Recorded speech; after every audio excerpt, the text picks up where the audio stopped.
இன்னைக்கு எங்க கல்யாண நாள் துளசி.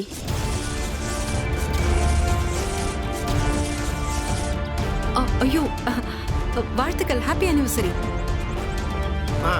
வாழ்த்துக்கள் வாழ்த்துக்கள். Happy birthday, happy wedding anniversary. விடுமா, நீ ஃபுல் டே நம்ம வெளியே இங்கே போய் சாப்பிட்டு வெளியே ஜாலியாக சுற்றிட்டு படம் கிடலாம் பார்த்துட்டு அப்புறமா வீட்டுக்கு போகலாம். எப்படி முறைக்காத, மறந்துட்டேன், சாரி.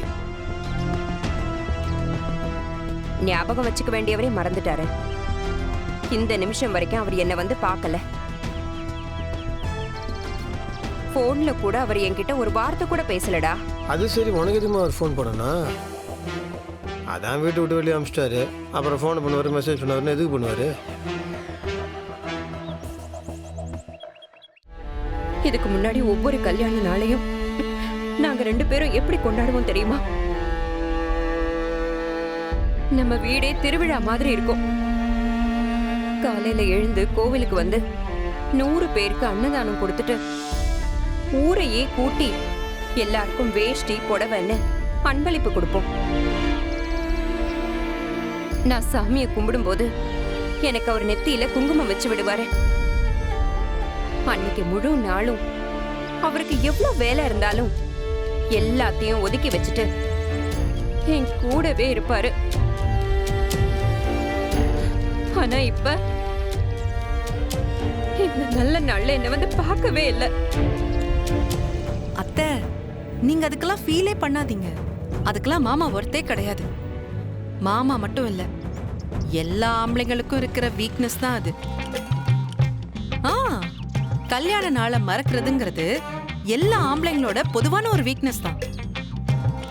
தோ இங்க நிக்கிறாரு உங்க புள்ள வெற்றி, அவர்கிட்ட கேளுங்க.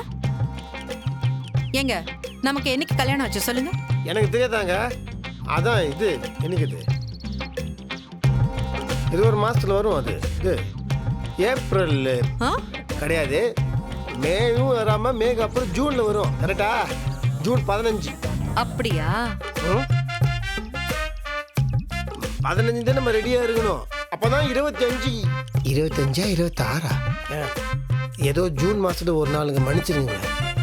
பாத்தீங்களா, இதுதான் ஆம்பளைங்களோட லட்சணம். நாம தான் பிறந்த நாள், கல்யாண நாள், அவங்கள சந்திச்ச நாள், ஏன் அன்னைக்கு நம்ம என்ன சாப்பிட்டோன்னு கூட நாம எல்லாத்தையும் மனசுல எழுதி வச்சுப்போம். அவங்க விஷ் பண்ணுவாங்க, வெளியில கூட்டிட்டு போவாங்கன்னு ஏங்கி காத்துட்டு இருப்போம். ஆனா இவங்க என்ன பண்ணுவாங்க?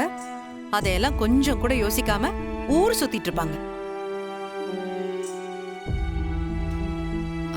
உண்மையிலே மாமாவும் அப்படிதான் மறந்துருப்பாரு இல்லத்த?